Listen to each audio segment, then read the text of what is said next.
আসসালামু আলাইকুম। প্রতিবাদ কণ্ঠ টেলিভিশনের পক্ষ থেকে সবাইকে স্বাগতম। আপনাদের সাথে আছি আমি মফনুর আলম।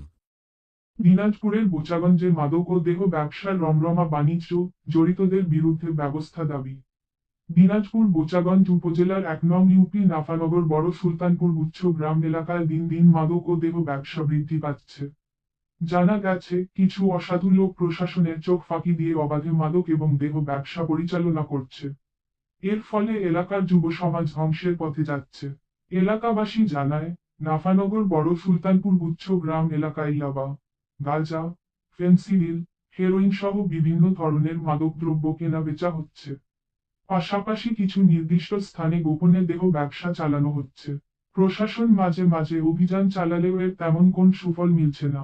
এলাকাবাসীর অভিযোগ, মাদক ও দেহ ব্যবসার সাথে জড়িতদের মধ্যে রয়েছেন: ১. সাবেক মেম্বারনি মীরা কাশ্মীরি, স্বামী মোহাম্মদ আলিম। ২. মোহাম্মদ আব্দুল মালেক ওরফে চৌধুরী, পিতা মশির উদ্দিন। ৩. মোহাম্মদ দুলাল মিয়া, পিতা হামিদুল। ৪. মোছা আশা আক্তার, পিতা লাইসুর রহমান। ৫. মোছা লিপি আক্তার, স্বামী লাইসুর রহমান। ৬. লাইসুর রহমান, পিতা মৃত মফির উদ্দিন। ৭. মোছা রাশিদা আক্তার, স্বামী মোহাম্মদ দেলোয়ার হোসেন। ৮. মোহাম্মদ দেলোয়ার হোসেন, পিতা মৃত মমিন হামিদুল। ৯.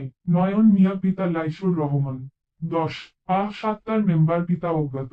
নাম না জানা আরো অনেকে। এরা যেমন পাশের দেশ ভারত থেকে মরণ নেশা আমদানি এবং বহনকারী, সেই সাথে বিয়ে বিয়ে খেলা মোটা অঙ্কের দেনমোহর সহ সাধারণ মানুষের কাছ থেকে লক্ষ লক্ষ টাকা আত্মসাৎ, স্বামীর ঘর ভেঙে মালদার পার্টিদের সাথে একাধিক বিবাহ করিয়ে দিচ্ছে ওরা কারা?